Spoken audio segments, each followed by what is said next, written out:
سب سے پہلے جمعیت علماء اسلام پورے ملک کے طول و عرض میں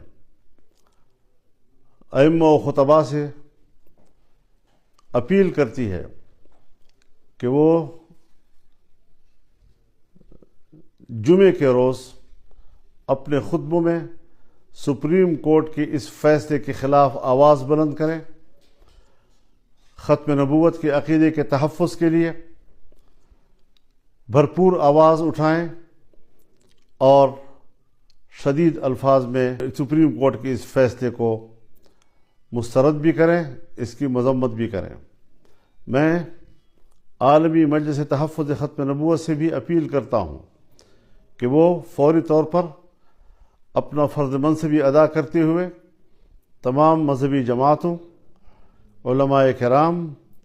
اور